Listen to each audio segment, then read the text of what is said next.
no nos hacen la misma algarabía que cuando es el Día de la Madre. Y yo le decía a esta persona, le digo, pues hay que considerar, le digo que las circunstancias, las condiciones, la madre anduvo cargando al hijo por 9 meses en su vientre, ¿verdad? Día y noche sin descanso, y luego después de que nacen todavía ¿quién está ahí? Pues la mamá. O sea, tiene hasta cierto grado su explicación biológica, lógica, de muchas maneras. Y por ese lado quiero decirle a los que son padres igual que yo, que no debemos sentirnos en ese sentido menospreciados o como que estamos en un segundo término, en un segundo plano. Y lo digo con convicción porque hay que recordar que antes que nosotros como padres biológicos tenemos un padre espiritual. Y no solamente es un padre espiritual, sino también es un padre que nos ha creado, como dice la Escritura. Él nos hizo y no nosotros a nosotros mismos. Y alguien decía por ahí, sí, tenemos un Padre bien Padre, ¿verdad? Nuestro Padre Celestial. Y sí es real esto. Y precisamente pensando en eso, quiero compartir con ustedes meditar juntos en lo que encontramos aquí en este Evangelio de San Lucas, capítulo 15. Pero antes de entrar a lo que sería ya el estudio de los versículos 11 en adelante, quiero que veamos el contexto en que el Señor Jesús pronunció esta parábola, esta historia del hijo pródigo. Así que voy a pedir que mantengan sus Biblias abiertas ahí en Lucas capítulo 15, mientras yo le doy lectura a los versículos 1 al 10.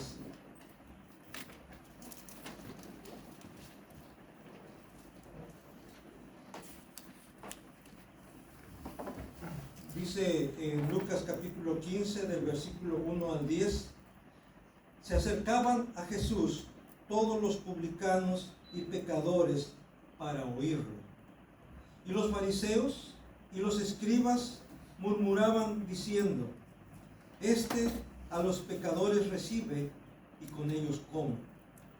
Entonces él les refirió esta parábola diciendo, ¿qué hombre de vosotros, teniendo 100 ovejas, si pierde una de ellas, no deja las 99 en el desierto y va tras la que se perdió hasta encontrarla?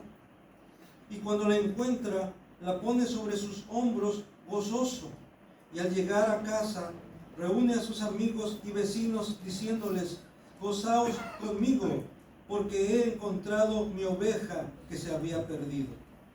Os digo que así habrá más gozo en el cielo por un pecador que se arrepiente que por 99 justos que no necesitan de arrepentimiento.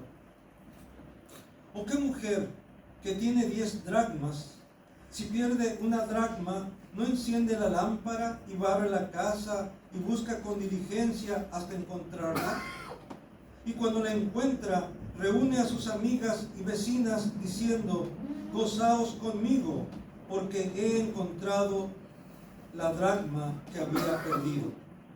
Así os digo que hay gozo delante de los ángeles de Dios por un pecador que se arrepiente.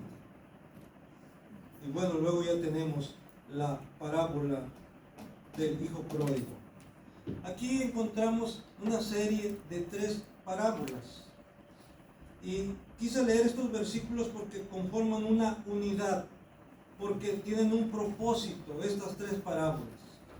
Y siempre el Señor Jesús dio enseñanzas de acuerdo a las circunstancias que se presentaban. Y en este caso tenemos en los primeros versículos del capítulo 15 el por qué el Señor Jesús pronunció estas 3 parábolas. Y cuando hablamos de 3 parábolas es para reafirmar. En la Biblia encontramos el número 3 como indicación de perfección. Y en ese sentido Jesús quería dejar perfectamente claro que el hombre por sí mismo no puede justificarse, que necesita ser justificado de parte de Dios, que el hombre por sí mismo está perdido, por más recto que parezca, por más religioso que sea. El hombre sin Cristo, el hombre sin Dios, está perdido y necesita ser encontrado por Dios mismo. Dice el versículo 1 y 2, se acercaban a Jesús todos los publicanos y pecadores. En otras palabras, lo peor de la sociedad, la escoria de la sociedad, los menospreciados de la sociedad, no solamente de los religiosos, sino de la sociedad en general, publicanos y pecadores, lo peor. Pero se acercaban a Jesús, buscaban a Jesús, reconocían la necesidad de Jesús, se acercaban para oírle, mientras que los fariseos y publicanos se acercaban para criticarle nada más, para encontrar alguna falta en él, para juzgarle, para condenarle. Versículo 2. Y los fariseos y los escribas murmuraban diciendo, este a los pecadores recibe y con ellos come. Ahí estaban, criticándolo. Y ellos consideraban que Jesús estaba mal, muy mal, porque ¿cómo era posible que conviviera con pecadores y esa clase de pecadores? También recuerdan cuando aquella mujer entró hasta donde estaba Jesús y aquel mismo Simón el leproso que lo había invitado a su casa dijo, si de veras él fuera profeta sabría qué clase de mujer lo está tocando. Así, a ese punto eran los escribas y fariseos.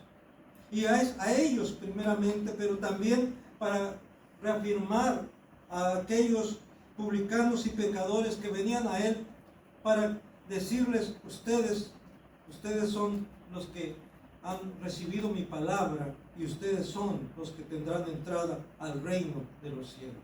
Por eso en otra parte dice, los publicanos, los pecadores, las prostitutas van a ir delante de ustedes, diciéndoles a los escribas y fariseos.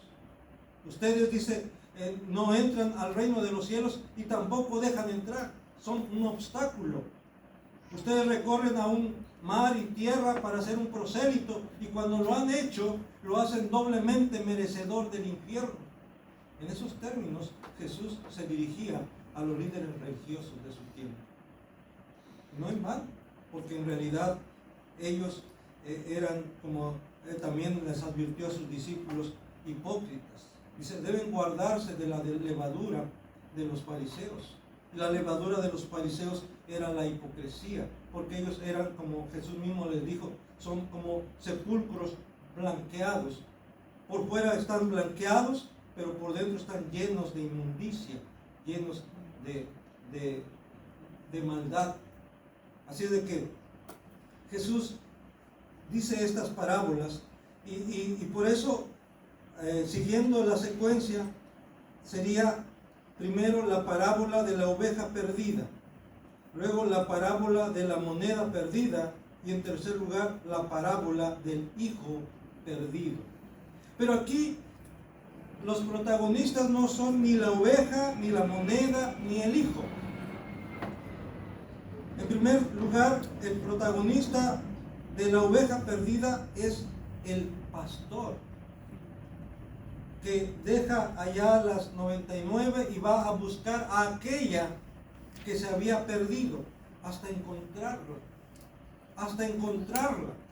No nada más dice que fue, intentó y después regresó sin ella, sino fue a buscarla hasta encontrarla. No dice cuánto tiempo, no dice hasta dónde. Hemos visto representaciones en cuadros, en películas acerca de esta parábola. Pero seguramente fue lejos, seguramente fue en lugares peligrosos, entre espinos, entre rocas, en desfiladeros, hasta encontrarla. Y luego dice que la encontró, regresa a su casa y invita a sus amigos y vecinos. ¿Para qué? Para que se gocen con él, porque ha encontrado su oveja que se había perdido. En ese momento, lo más importante para este pastor era el haber encontrado su oveja que se había perdido. Luego, ahí en la historia, la parábola de la moneda perdida, vemos que aquella mujer que perdió esa moneda, ese dracma, dice que empieza a buscar con diligencia.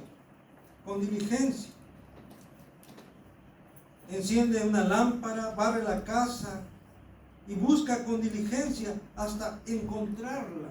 No nada más revisa así como a veces nosotros hacemos, a ver, por encimita nada más, a ver si acaso aparece, a ver si la vemos. No, ella dice que escombra, barre la casa, busca por todas partes hasta que la encuentra. Y cuando la encuentra, reúne a sus amigas y vecinas y les dice: gócense conmigo, porque he encontrado la dracma que había perdido. Y en ambos casos, la observación que Jesús hace es la misma.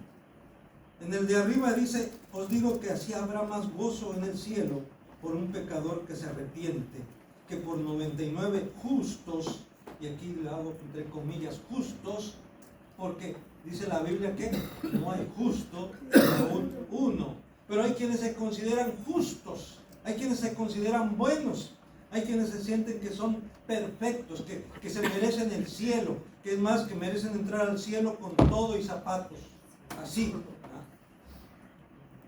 Se creen muy justos. Pero la verdad es, como decíamos en un principio, el hombre no puede justificarse a sí mismo. No hay justo ni aún uno. Solamente es Dios quien puede justificar al hombre.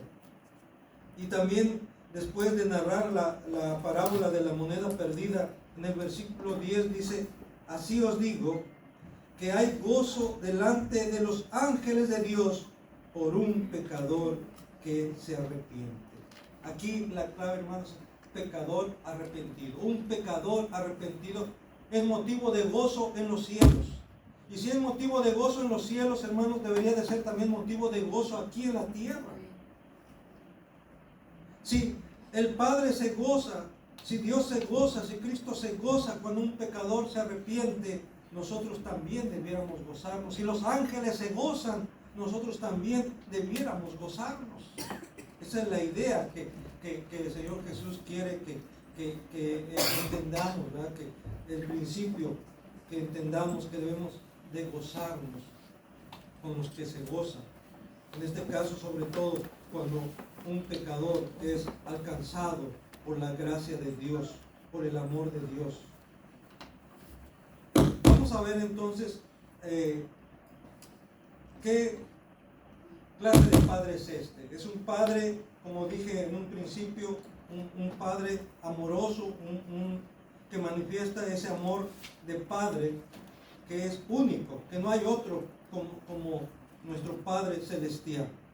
Y vemos aquí que en la parábola del versículo 11 al 32, dice versículo 11, también dijo: un hombre tenía 2 hijos. Así que aquí Jesús va a hablar acerca de un padre y sus 2 hijos. Y de entrada quiero decirles, hermanos, que esos 2 hijos, a que hace referencia, tiene que ver con, por un lado, el mayor, que serían los escribas y fariseos, que serían los israelitas, el hijo mayor, y el menor, que vendrían siendo los gentiles, o como ahí dice, publicanos y pecadores. Un hombre tenía 2 hijos, y el menor de ellos dijo a su padre: Padre, dame la parte de los bienes que me corresponde. Y le repartió los bienes. Aquí hay que señalar algunas cosas. Este hijo está mal porque dice: dame la parte de los bienes que me corresponde. ¿Y por qué digo que está mal? porque realmente no les correspondía nada, porque lo que había, la hacienda, la riqueza, la fortuna, era del padre. Porque él había trabajado, porque él había obtenido esa riqueza. Porque al padre es que le había costado, no a los hijos. Pero este hijo se siente con derecho y le dice: Padre, dame la parte de los bienes que me corresponde. Yo como padre le diría: bueno, ¿qué te corresponde? Pero este padre no cuestiona a su hijo. ¿Y qué hace? Dice: y les repartió los bienes. Vean, está hablando en plural, no dijo y le repartió, sino les repartió. ¿Esto qué quiere decir? Que llamó a su otro hijo también y les dijo: hijo menor, esto es lo que te corresponde; hijo mayor, esto es tuyo. ¿Y qué hace el hijo menor? Toma la parte de sus bienes, como dice ahí versículo 13, y no muchos días después, juntándolo todo, el hijo menor se fue lejos a una provincia apartada y allí desperdició sus bienes viviendo perdidamente. Pero vuelvo a enfatizar esto: el padre le repartió a sus hijos, no dice si de partes iguales, porque la costumbre en ese tiempo era que al hijo mayor le correspondía una mayor parte, al primogénito, al hijo mayor. Al hijo menor le correspondía un poco menos, pero parece ser que de todos modos era suficiente, era bastante, aún para el hijo menor. Pero en este caso vamos a ver cuál decisión toma el hijo menor. Dice ahí en el versículo 12 otra vez, versículo 13, no muchos días después. Eso quiere decir que no esperó mucho tiempo, no dijo muchos meses después, muchos años después, no muchos días después, juntándolo todo, el hijo menor no quiso dejar nada de su parte, se fue lejos, a una provincia apartada, lejos de su padre, lejos de la casa, lejos de alguien que le pudiera llamar la atención. En otras palabras, él quiso vivir su vida a su manera, a su antojo. Y parece que, como diría por ahí un cantante, vivió la vida loca. Sí, quería vivir la vida loca. Y por eso se fue lejos de su casa, lejos del padre, lejos del hogar. Y allí desperdició sus bienes viviendo perdidamente, desordenadamente, locamente. Todos esos sinónimos que usted quiera poner.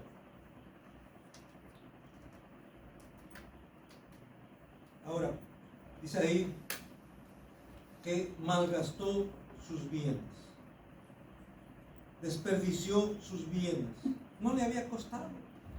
Y eso queda demostrado en la práctica, que cuando alguien no sabe lo que cuestan las cosas, las malbarata, las desperdicia, no las cuida. Es lo que pasó con este hijo menor. Por eso aquí, haciendo algunas aplicaciones, es importante que como padres enseñemos a nuestros hijos a obtener las cosas con esfuerzo. Porque si se lo damos todo así, para empezar, a veces no podemos, aunque quisiéramos, no podemos darles todo, facilitarles las cosas. Pero el hecho de que tengan que esforzarse por obtener las cosas, el hecho de que tengan que esforzarse por sacar adelante sus estudios, su carrera, eso les va a ayudar a valorar más su carrera.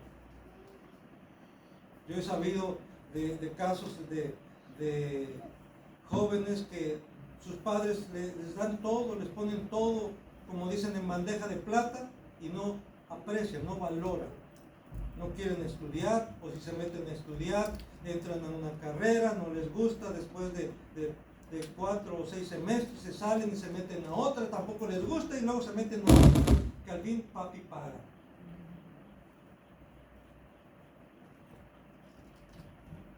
Es necesario que los hijos valoren las cosas, y para ello deben saber que cuesta esfuerzo, cuesta trabajo obtenerlas. Este hijo menor parece que no sabía nada de eso, y por eso se fue lejos y malgastó los bienes, que en realidad eran los bienes de su padre, pero según él era lo que a él le correspondía. Sigue diciéndonos ahí,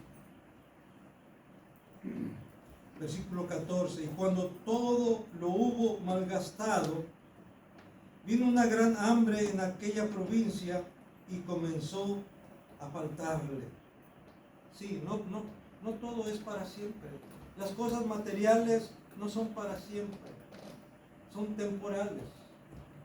Y es verdad que aunque sean temporales, tenemos que aprender a cuidarlas, pero no debemos de apegarnos tanto a las cosas materiales.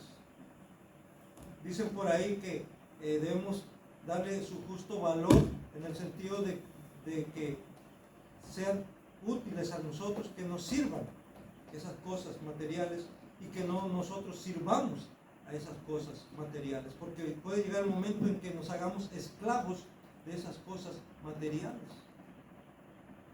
y al hacernos esclavos de esas cosas materiales los convertimos en ídolos, en dioses, y nosotros somos sus siervos, en lugar de que esas cosas materiales nos sirvan. ¿Qué quiero decir con esto, hermanos? Que podemos hacer de la casa un ídolo, en el sentido de que la casa, cualquier detallito, que esté siempre limpia, y si no, nos sentimos mal, ¿verdad? Y a tal grado de que llega el esposo, llega el hijo: quítate los zapatos, quítate eso, no vais a ensuciar, acabo de limpiar, mira, está. Y a veces son capaces de herir, de lastimar los sentimientos de los demás, con tal de que su casa esté impecable. Sí, es una manera de hacer de la casa, de la limpieza, un ídolo, a tal grado de sobreponerlo aún por el bienestar o la comodidad de los que están en casa. Ese es solamente un ejemplo. Otros, el carro podría ser también. Que el carro no le falte nada, que esté bien en todos sus detalles. Y dicen: no, pues que con este me muevo, es que me paso buen tiempo de la vida en él, y eso, y el carro puede, la mujer puede tener sus zapatos rotos, pero el carro con llantas nuevas, Michelin de preferencia. Podría también llegar a constituirse el carro en un ídolo, en que está bien, hay que darle mantenimiento, hay que tenerlo funcional, sí, todo eso es importante, pero que no lo pongamos por encima aún de la familia, por encima de uno mismo.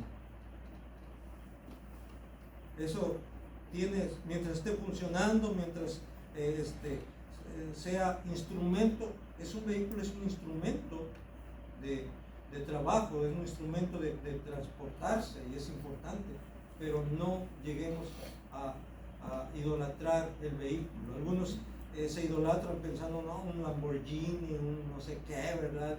Y se hacen ilusiones, y por lo menos se compran el póster y se lo ponen ahí en su cuarto. Está bien, pero no hagas de eso un ídolo.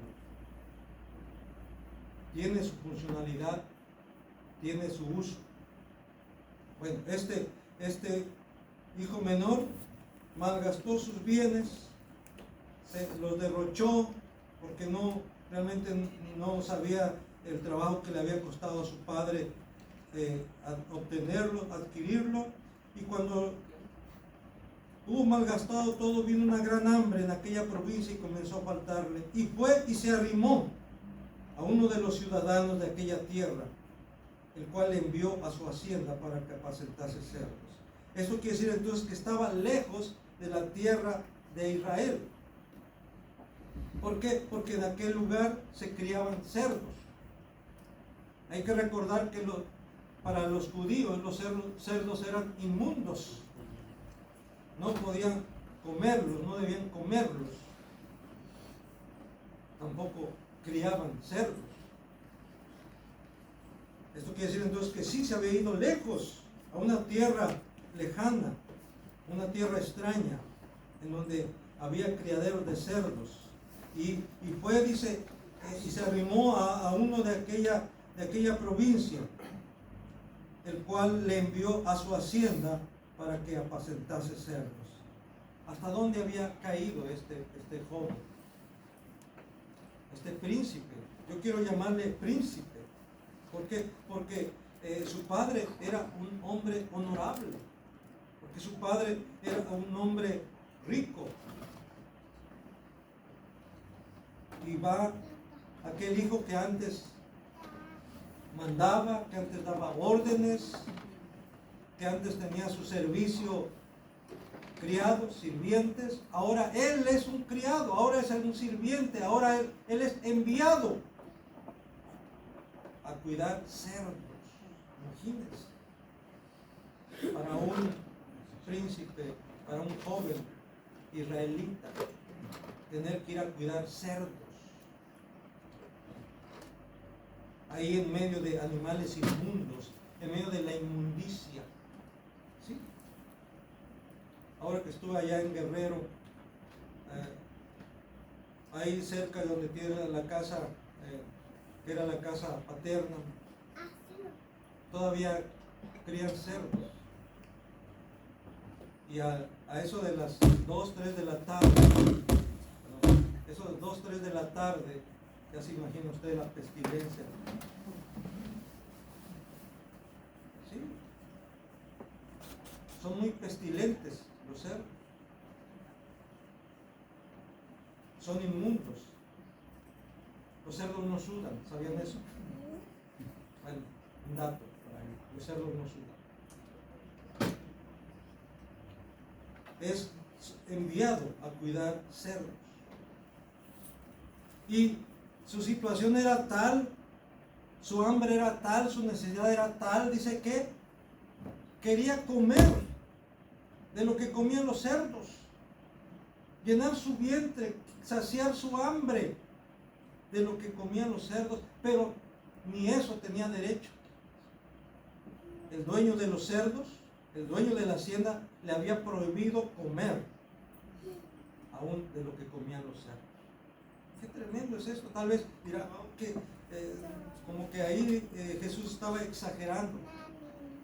Pues yo no sé si estaba exagerando, pero él quería recalcar, quería demostrar hasta dónde el hombre puede llegar, hasta dónde un hijo puede llegar lejos de su casa.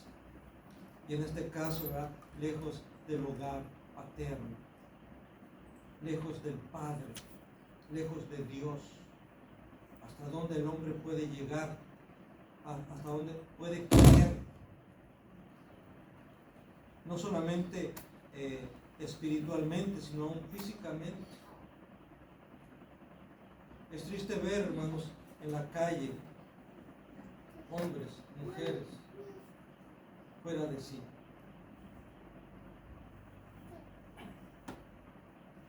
Han visto, han estado cerca, apenas se acercan ese mal olor. A ese punto llegó este joven. ¿Dónde se bañaba? ¿Con qué se cambiaba? Ahí en medio de los cerdos, impregnado del olor de los cerdos. Alguien decía por ahí, un pastor debe oler a oveja. ¿Por qué? Dice, porque se supone que está entre las ovejas y pues debe oler a oveja. Un jardinero me imagino que debe oler a flores, ¿verdad? Debe oler a perfume de flores, sino por lo menos a ruda. Viene ruda. O a ¿cómo se llama este otro? El muy oloroso que se usa en la comida. A romero, ¿verdad? Si anda ahí entre romero, pues debe oler a romero. Si anda entre rosas, pues debe oler a rosas. Pero si anda entre cerdos, ¿a qué va a oler?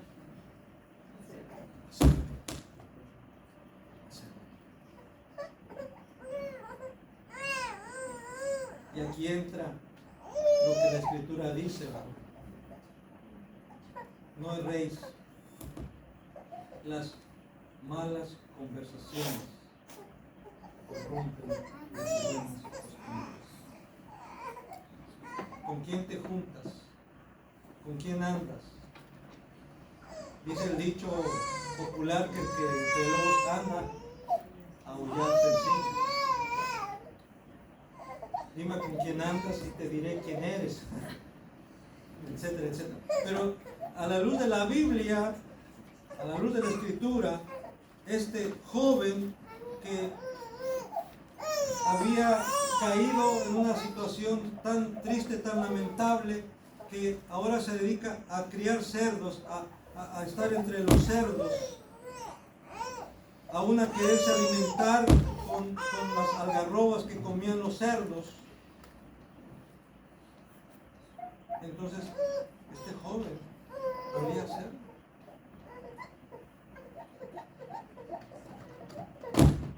Sigue diciendo. Dice, y volviendo en sí, dijo, ¿cuántos jornaleros en la casa de mi padre tienen abundancia de pan y yo aquí perezco de hambre? Y volviendo en sí, ¿qué quiere decir esto, hermanos? Que estaba fuera de sí este joven. ¿Y desde cuándo estuvo fuera de sí? Desde el momento en que le dijo a su padre, Padre, dame la parte de los bienes que me corresponden. Y luego eso fue en decadencia. Es todo un proceso, hermanos. No es de la noche a la mañana. Esa actitud de este joven. Luego dice que después de no muchos días se fue lejos y malgastó los bienes viviendo perdidamente. Y luego vemos hasta dónde cae, hasta que tocó fondo, volvió en sí. ¿Por qué? Porque estaba fuera de sí. Y esa gente que vemos están fuera de sí. Yo no sé si por la droga, yo no sé si por cuestión de alguna enfermedad mental, yo no sé si por un accidente, yo no sé. Pero lo que sí podemos nosotros notar es que están fuera de sí. Y por eso actúan como actúan, viven como viven, están fuera de sí. Este joven estaba fuera de sí, pero de pronto vuelve en sí, dice, vuelve en sí. Se da cuenta que está fuera de lugar, se da cuenta que ahí no es donde le corresponde estar, se da cuenta que no es su lugar. ¿Y cómo lo sabemos? Porque dice ahí mismo en el versículo 17, y dijo, ¿cuántos jornaleros en casa de mi padre tienen abundancia de pan y yo perezco? Se acuerda de dónde viene, se acuerda de sus orígenes, se acuerda de su linaje, se acuerda a dónde pertenece. En la casa de mi padre. Aún los jornaleros, aún los trabajadores tienen abundancia de pan. Y yo aquí estoy muriéndome de hambre, aquí estoy pereciendo de hambre. Esto, hermanos, también me hace pensar que si nosotros, conociendo la gracia de Dios, conociendo el amor de Dios, nos alejamos de Dios. Dejamos los caminos de Dios. Es como este joven, estar fuera de sí. Es estar fuera de sí. Y lo que va a pasar es que en lugar de mejorar vas a ir de mal en peor. Como le pasó a este joven. Hasta el punto que tocó fondo. Ahora la pregunta es, joven, hermano, hermana, amigo que me está escuchando, si tú has conocido de la gracia de Dios, del amor de Dios, y has estado un tiempo congregándote en alguna iglesia, pero te has alejado, y ahora estás viviendo tu vida como tú consideras que quieres vivirla, como se te da la gana, quiero advertirte que no te vaya a pasar lo de este joven. Que cada vez te vayas alejando más y más de Dios. Y Dios no quiere, no lo deseo. Pero a veces Dios lo permite. Que pasen cosas en nuestra vida para hacernos reaccionar. Para recordarnos a dónde pertenecemos, para hacernos volver a Él. A lo mejor está esperando tocar fondo también. El Señor dice que no quiere que ninguno perezca, sino que todos procedan al arrepentimiento. Pero también es cierto que el Señor dice que si alguien menosprecia el sacrificio de Cristo, ya no hay más sacrificio que ofrecer. Si alguien tiene por inmunda la sangre de Cristo, ya no hay otra cosa más. Por eso también la Biblia advierte que dura cosa, terrible cosa, es caer en las manos de un Dios vivo. Una cosa es estar en las manos de un Dios vivo. Todos los creyentes estamos en las manos de un Dios vivo, protegidos por esas manos de ese Dios vivo. Pero aquellos que se han alejado de Él, aquellos que incluso renuncian a su fe, sobre ellos está destinada la ira de Dios. Lo dice la Escritura. Dios tiene preparada su espada para dejarla caer sobre ellos. Este joven reacciona y dice, debo ir a la casa de mi padre, porque en la casa de mi padre aún los jornaleros tienen abundancia de pan. Él reconoce que en la casa del Padre hay todo. Y la Biblia dice, hermanos, que toda dádiva y todo don perfecto desciende de lo alto, del Padre de las luces, en el cual no hay sombra de variación. Toda dádiva, todo don perfecto, toda bendición, toda cosa buena viene de Dios. Él es la fuente de toda bendición. Entonces, ¿a dónde debemos ir? A la fuente. Tenemos que volver a la casa del Padre.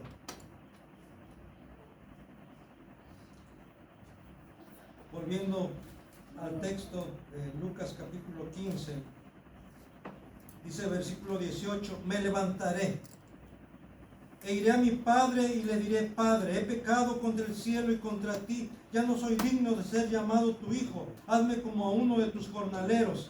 Y dice ahí, hermanos, que inmediatamente se levanta.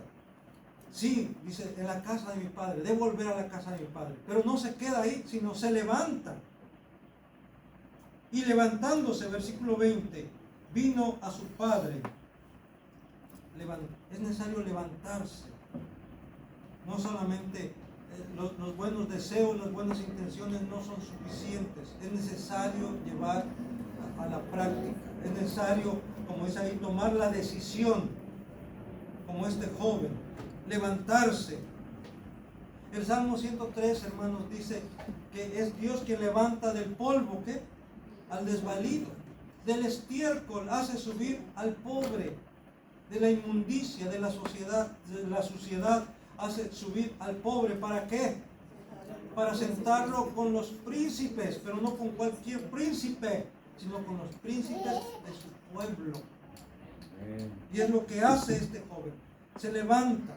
Hay que recordar, hermanos, que es Dios quien produce así el querer como el hacer por su buena voluntad. Y yo creo que Dios produjo en este joven, en su mente, en su corazón, el deseo de volver a su padre. Y se levantó, dice aquí, y levantándose, inmediatamente vino a su padre.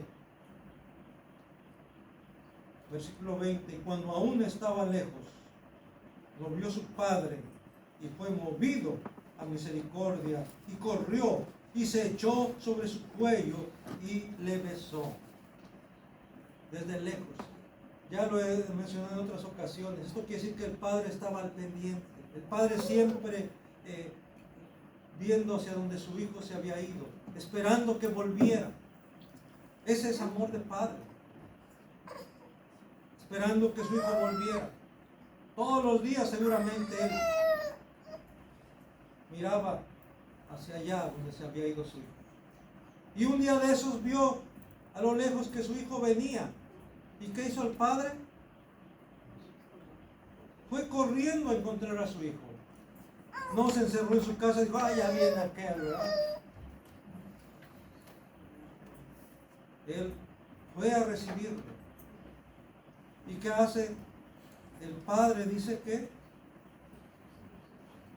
se echó sobre su cuello y le besó.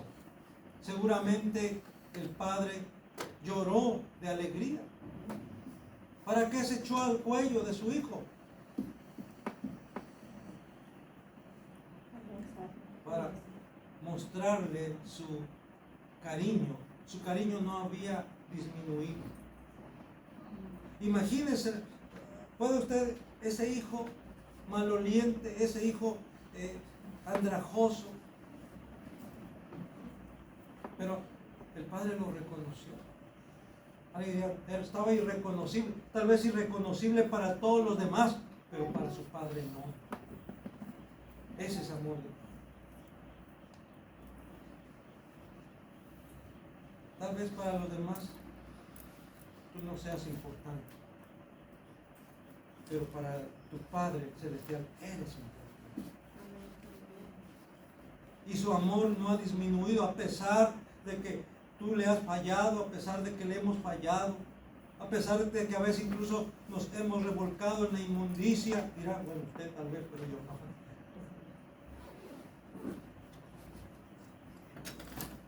Con todo y eso, el Padre no ha dejado de amarnos. Él nos ama, Él nos conoce. Él no se avergüenza de ti. A veces mejor nosotros nos avergonzamos de Dios, nos avergonzamos de que sepan que somos cristianos. Nos avergonzamos que sepan que nos reunimos en una iglesia. Nos avergonzamos que seamos aleluyas o aleluyos, como algunos dicen, ¿no? Pero Dios no se avergüenza de ti, hermano.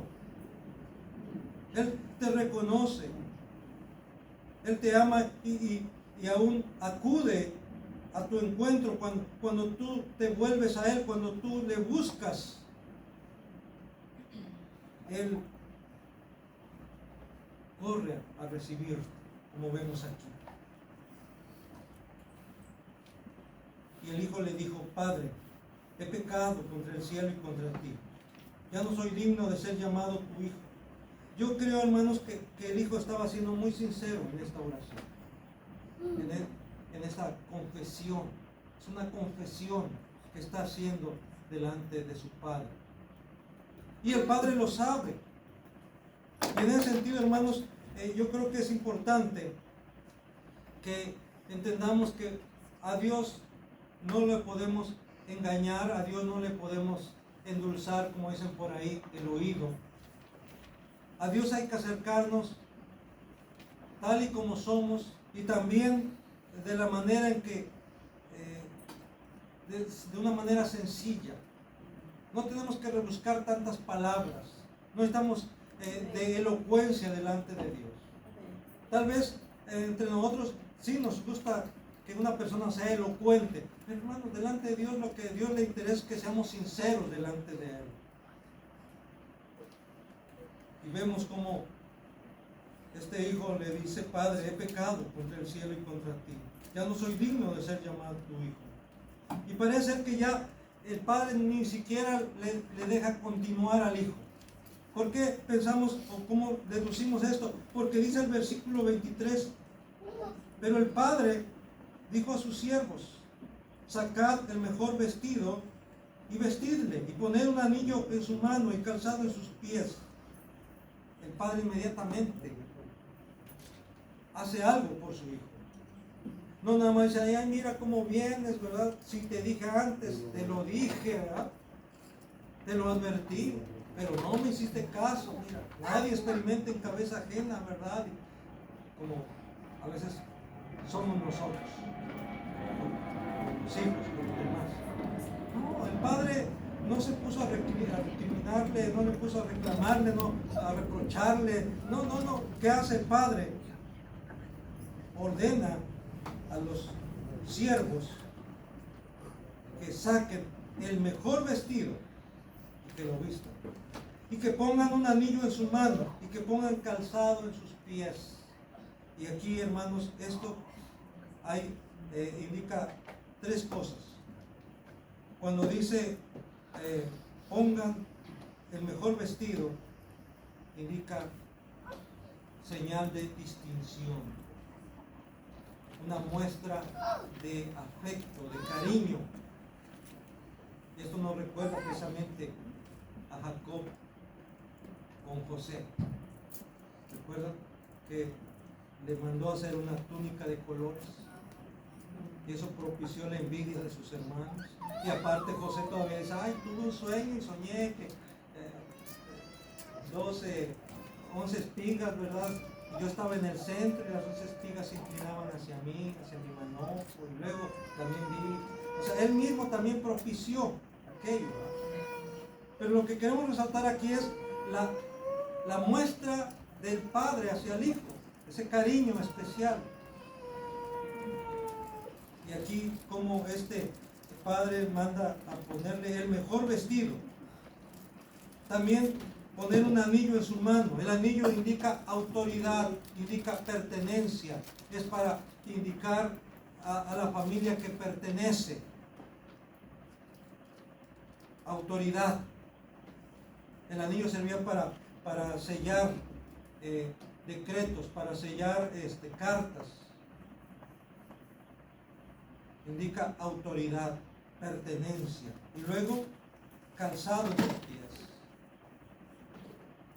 Los señores y los hijos de los señores no estaban descalzos. Los criados sí estaban descalzos. Los esclavos estaban descalzos. Y este joven había salido calzado, bien vestido, bien perfumado cuando salió de su casa, bien comido, y ahora regresa con el estómago vacío, maloliente, con harapos, descalzo. Es lo que pasa lejos de Dios, cuando se ha estado con el Señor y se aleja. Pero el Padre lo restituye, fíjense bien. Esta es evidencia de restitución, lo restituye a su posición de hijo, vistiéndolo, dándole anillo y poniéndole calzado a sus pies. Y no solamente queda ahí, sino dice el versículo 23: y traed el becerro gordo y matadlo y comamos y hagamos fiesta, porque mi hijo muerto era y ha revivido, se había perdido y es hallado. Y comenzaron a regocijarse. Hubo fiesta, se hizo fiesta. Pero no todo es felicidad. No todo es alegría. Dice el versículo 25: y su hijo mayor estaba en el campo, cuando vino y llegó cerca de la casa, oyó la música y las danzas, y llamando a uno de los criados le preguntó qué era aquello. El hijo mayor estaba y llegó cerca de la casa. Aquí quiero también, hermanos, detenerme un poquito. Ya dije en un principio que este hijo mayor representaba ¿a quién? A los escribas y fariseos. Y de alguna manera representaba al pueblo de Israel, porque a ellos vino primero la palabra, a ellos vino primero la revelación de Dios. En ese sentido, desde el Antiguo Testamento Dios escogió a Israel para que fuera su especial tesoro. Mi hijo, Dios le dijo, de Egipto llamé a mi hijo, refiriéndose al pueblo de Israel. Ustedes son mis testigos, dice el Señor, le dijo al pueblo de Israel. Ellos representan al primogénito. Y dice que cuando oyó el primogénito lo que estaba pasando, llamó a los criados y les preguntó qué era aquello. Llegó cerca de la casa, ni siquiera llegó a la casa, llegó cerca de la casa. Y esto, hermanos, indica que lo que Jesús dijo en varias ocasiones, que ellos no entraban al reino de los cielos, pero también no dejaban que otros entraran. Tenían la ley, tenían la revelación, a ellos Dios les había enviado los profetas, de ellos eran los patriarcas, como Pablo mismo dice, pero ¿qué? Pero con todo y eso no reconocieron a Jesús como el Mesías. Y al no reconocer a Jesús como el Mesías, ellos mismos estaban cerrándose la entrada al reino de los cielos. Por eso dice aquí que llegó cerca de la casa. Y vean la manera en que este hijo mayor se expresa de su hermano menor. Dice versículo 27. Él le dijo, el padre le dijo, tu hermano ha venido. Perdón, aquí en este caso el criado dice. Él le dijo, tu hermano ha venido y tu padre ha hecho matar el becerro gordo por haberle recibido bueno y sano. Entonces se enojó y no quería entrar. Salió por tanto su padre y le rogaba que entrase. Vean aquí, hermanos, la actitud del padre con el hijo mayor. El hijo mayor está enojado, ni siquiera quiere entrar a la casa, ni siquiera quiere acercarse más a la casa, pero sale el padre y dice que le rogaba al hijo para que entrara, para que se uniera al regocijo. Pero ¿qué hace el hijo mayor? Empieza a reclamarle a su padre. Dice versículo 29.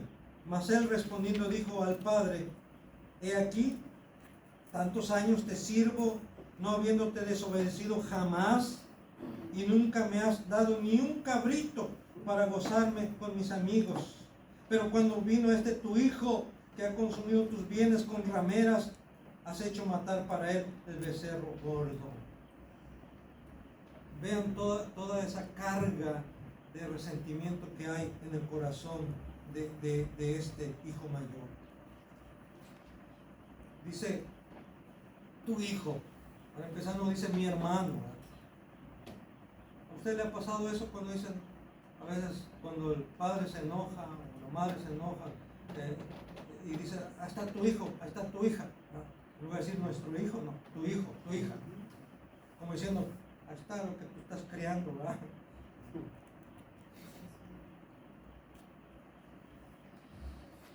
Este hermano mayor le dice al padre, tu hijo.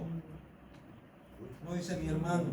Por eso le digo, vean la carga de resentimiento que trae en el corazón este hijo mayor. Luego vemos que dice, ha consumido tus bienes. Fíjense la malicia que tiene este hijo mayor. Está diciendo al padre, ha consumido tus bienes. Ahora sí, ¿verdad? Pero dice, no le dice, ha consumido la parte de su herencia, ¿verdad? Porque eso era lo que había pasado. Consumió la parte de su herencia. No, dice, ese tu hijo ha consumido tus bienes. Como dicen, tratando de meter ahí cizaña en la mente, en el corazón del padre.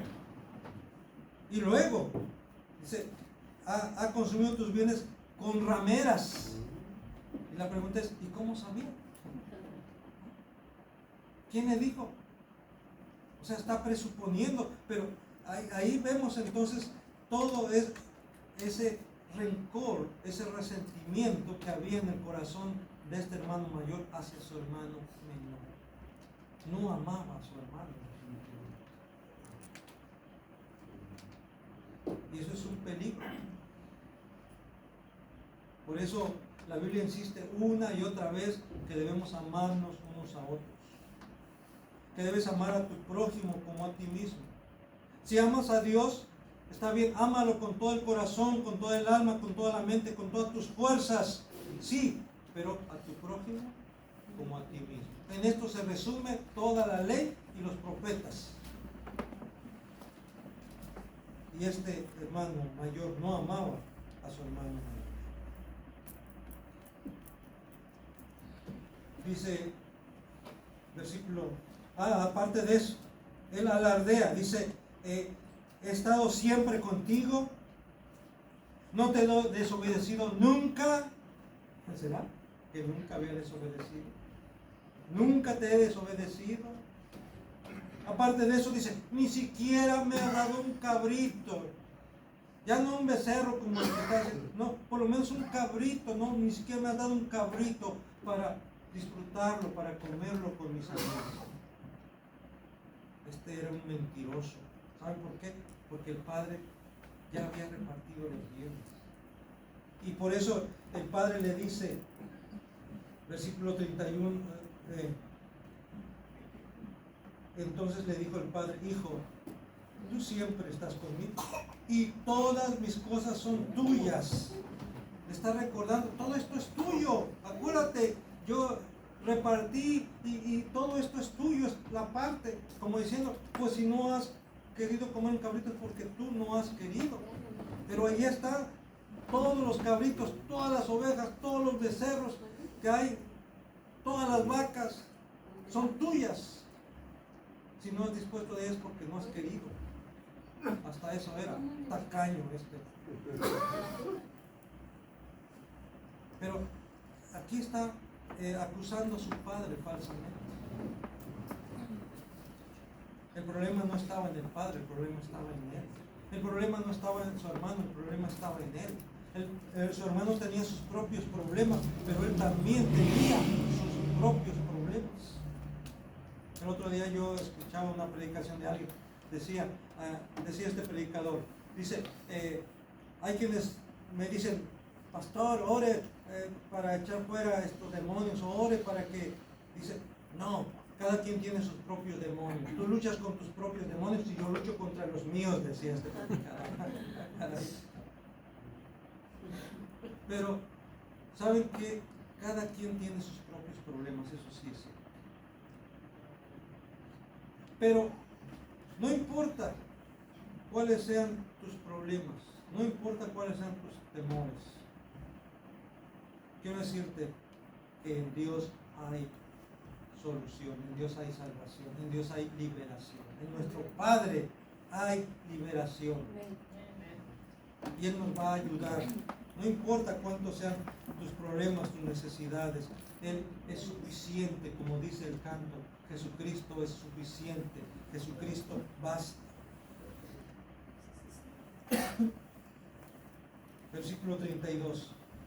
El Padre sigue hablando a favor de su Hijo. Fíjense cómo el Padre en este caso se constituye en defensor de su Hijo, en abogado de su Hijo, porque sabe que necesita ser defendido su Hijo. De su hermano mayor, qué tremendo esto. El hermano mayor debería de proteger a su hermano menor, debería de alegrarse de ver a su hermano menor que ha vuelto, pero en lugar de eso está ahí acusándolo, está tratando de poner al padre contra su hijo, contra su hermano menor. Pero vemos el padre ahí el versículo 32, mas era necesario hacer fiesta y regocijarnos, porque este tu hermano era muerto y ha revivido, se había perdido y es hallado. Aquí, hermanos, yo encuentro también una enseñanza en esto, que no importa cuánta mala intención tengan contra ti, sean tus familiares, tus parientes, sean tus compañeros de trabajo, o aún dentro de la misma casa, dentro de tu misma familia, aunque todos estén en contra tuya, mientras Dios esté contigo, mientras Dios te defienda, no podrán hacerte daño. Eso es real. Si Dios es por nosotros, ¿quién contra nosotros? Como dice en el Salmo 3, aunque un ejército acampe en contra de mí, en contra mía, no temerá mi corazón. Aunque contra mí se levante guerra, yo estaré confiado. Una cosa he demandado a Jehová, dice otra parte, y esta buscaré, ¿qué? Que esté yo en la casa de Jehová todos los días de mi vida, en la casa de mi Padre todos los días de mi vida. Y claro, ella está hablando del templo, pero también estar en la casa de Dios es estar en comunión con Él, aunque no estés en el templo. Que esté yo en la casa de Jehová, en la casa de mi Padre todos los días de mi vida, para contemplar la hermosura de Jehová y para inquirir en su templo. Que Dios nos ayude, hermanos, a reconocer el gran amor de nuestro Padre Celestial, y que esto nos motive para que no tomemos la actitud que tuvo este hermano mayor, que a veces nos incomoda o nos molesta cuando alguien es bendecido más que nosotros,